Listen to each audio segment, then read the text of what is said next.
OnePlus 13T launch हो चुका है दोस्तों। चलो मैं आपको इस स्मार्टफोन के बारे में सब कुछ बताता हूँ। इसका इंडिया में क्या प्राइस होगा, कब तक लॉन्च हो रहा है, क्या क्या अच्छी बुरी चीज़ें मिल जाती हैं, एकदम डिटेल में वार्तालाप करेंगे। जय हिंद दोस्तों, मेरा नाम है सुफियान। शुरुआत करते हैं डिस्प्ले से। यहाँ पर आपको 6.32 इंचेस का फुल HD प्लस रेजोल्यूशन वाला फ्लैट डायनामा का 8T LTPO OLED डिस्प्ले मिल जाएगा। 120 हर्ट्ज का रिफ्रेश रेट है, 240 हर्ट्ज का टच सैंपलिंग रेट है, 3840 हर्ट्ज का PWM है, 4500 नीट्स का पीक ब्राइटनेस है, 1600 नीट्स का हाई ब्राइटनेस मोड है, ओप्पो का क्रिस्टल ग्लास प्रोटेक्शन है, ओप्पो का डिस्प्ले P2 चिप भी मिल जाता है, 10 बिट के कलर्स हैं, DCI P3 कलर गैमेट है, HDR10 प्लस है, डॉल्बी विजन भी है, 460 का PPI है, एकदम पतले पतले बेजल्स देखने को मिल जाते हैं, स्क्रीन टू बॉडी रेशियो बहुत ज़्यादा मिल जाता है। देखो मेरे दोस्त, ये जो डिस्प्ले है अच्छा है, महंगा नहीं है लेकिन अच्छा है। खासकर ओप्पो अपने लिए इसको बनाया था। ऐसा जो डिस्प्ले टाइप है, ये जो फॉर्म फैक्टर है, अभी तक कोई और स्मार्टफोन में देखने को नहीं मिला है। बशर्ते ओप्पो फाइंड X8s को देख लो, एग्जैक्टली सेम डिस्प्ले यहाँ पर मिलता है। देखो यार, डायनामा का कारीगरी है तो अच्छा ही होगा। ओप्पो कई बार अपने फाइंड X8 सीरीज के फोन्स में डायनामा के पैनल्स यूज कर चुका है। डायनामा के डिस्प्ले बहुत अच्छे होते हैं, कम पैसों में बहुत अच्छा वैल्यू भी दे देते हैं, क्वालिटी भी बहुत अच्छा रहता है। जैसे मुझे पता चलेगा डायनामा के कौन से डिस्प्ले का ये मॉडल है, मैं कमेंट सेक्शन में बता दूंगा, अच्छे से एक्सप्लेन कर दूंगा। बहरहाल ये काफ़ी अच्छे स्पेक्स दे देता है, काफ़ी अच्छा डिस्प्ले है। इसका कलर रिप्रोडक्शन बहुत अच्छा है, 10 बिट के कलर्स हैं, ब्राइटनेस लेवल्स भी काफ़ी अच्छे हैं, डॉल्बी विजन का भी सर्टिफिकेशन मिल जाता है, तो ब्राइटनेस लेवल्स बहुत अच्छे होंगे।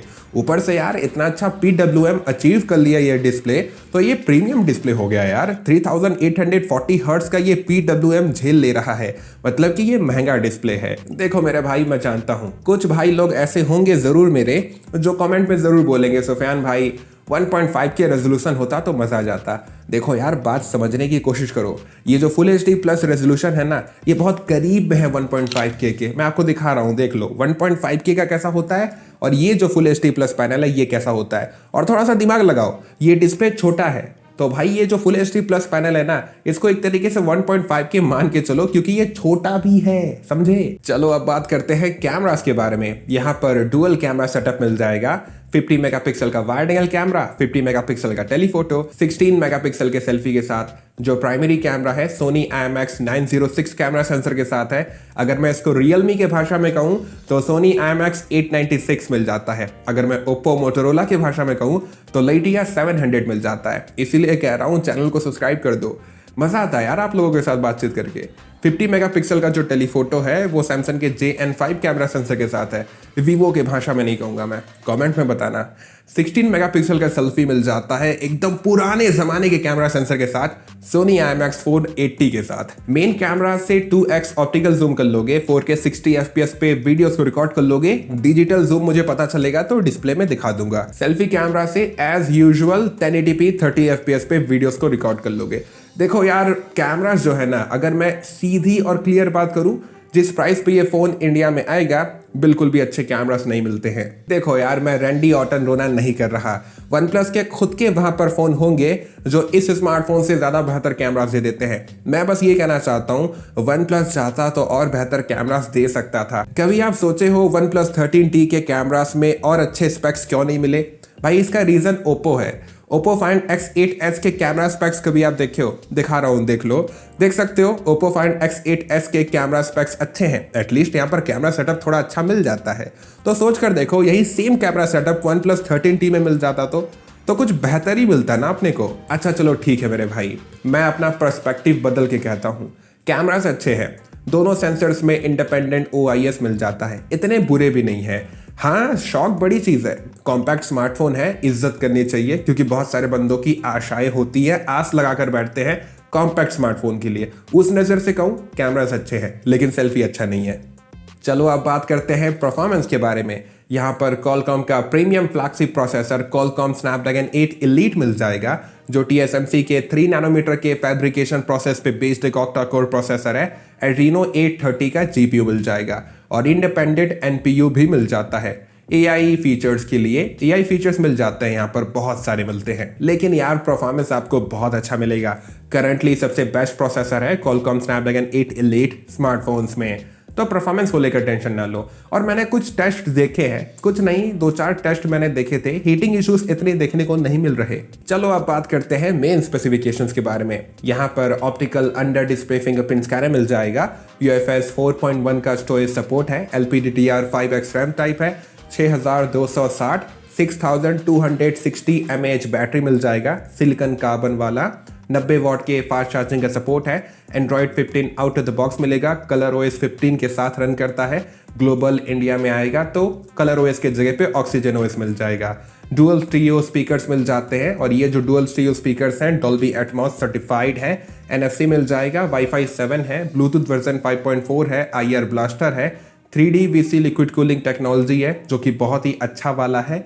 मैं आपको उसका mm² दिखा दूंगा। और हम सबका प्यारा दुलारा अलर्ट स्लाइडर जा चुका है, उसके जगह पे क्विक बटन आ गया है, एक ऐसा बटन जिसको आप अपने हिसाब से कस्टमाइज कर सकते हो, जैसे कि आईफोन्स में एक्शन बटन मिलता है।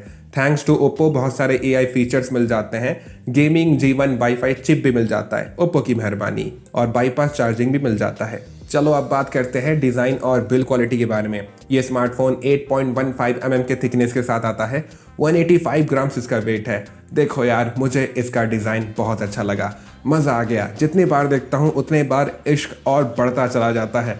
देखने में बहुत ही खूबसूरत है, एस्थेटिक बिल्ड के साथ आता है, कलर्स भी इसके बहुत ही क्लासिक है, हर तरीके से प्रीमियम लगता है। सच कहूँ तो यार बहुत ही कम ऐसे स्मार्टफोन्स हैं जिनको मैं देखता हूँ जिनका डिज़ाइन मुझे इतना ज़्यादा अच्छा लगता है। ये मुझे बहुत अच्छा लग रहा है। आप कमेंट करके बताना कि आप भी ऐसा फील कर रहे हो। वैसे डिज़ाइन तो सब्जेक्टिव मुद्दा है। बिल्ड वाइज बात किया जाए तो एल्युमिनियम फ्रेम है, ग्लास बैक मिल जाएगा, ओप्पो का क्रिस्टल ग्लास का प्रोटेक्शन आगे भी है पीछे भी है, IP65 का रेटिंग मिल जाएगा। यहाँ पर IP67 दे देते हैं एटलीस्ट तो और राहत मिलता। चलो अब बात करते हैं प्राइस के बारे में। ये स्मार्टफोन चाइना में लॉन्च हो गया है। इसका बेस वेरिएंट है 12GB रैम 256GB स्टोरेज। इसका प्राइस है 40,000 रुपये। और हाँ, इसमें USB 2.0 पोर्ट मिलता है। मेरे भाई, वीडियो अच्छा लग रहा है तो लाइक कर दो, चैनल को सब्सक्राइब कर दो। चलो अब बात करते हैं इंडियन प्राइस अवेलेबिलिटी के बारे में। फिलहाल जो मुझे इन्फॉर्मेशंस मिले हैं, अगर वो शेयर करूं तो ये स्मार्टफोन जून के महीने में इंडिया में आ जाएगा। इसका प्राइस इंडिया में होगा 55,000 रुपीज़ के आसपास। उस उड़ते हुए कबूतर ने मुझे यही बोला था। उसने कहा था 40,000 रुपये के रेंज में जैसे OnePlus 13R चल रहा है, वैसे ही आने वाले वक्त में OnePlus 13S, ये स्मार्टफोन इंडिया में OnePlus 13S के नाम से आएगा, या फिर जो भी उसका नाम हो। ये आएगा 50,000 रुपये के रेंज में। अगर मैं उस कबूतर की बात को फॉलो करूँ तो कुछ ऐसे प्राइसेस देखने को मिल सकते हैं। वैसे जाते जाते ये बात ज़रूर बता कर जाना, क्या आप कॉम्पैक्ट स्मार्टफोन प्रेमी हो या फिर आप इस स्मार्टफोन को खरीदोगे इसके सारे कमियों के साथ? अगर हाँ तो यार आपको बहुत ही तगड़ा वाला इश्क हो गया है इस फ़ोन के साथ। वीडियो अच्छा लगा तो शेयर करना। हमेशा अपना ख्याल रखो, खुश रहो। जय हिंद, वंदे मातरम।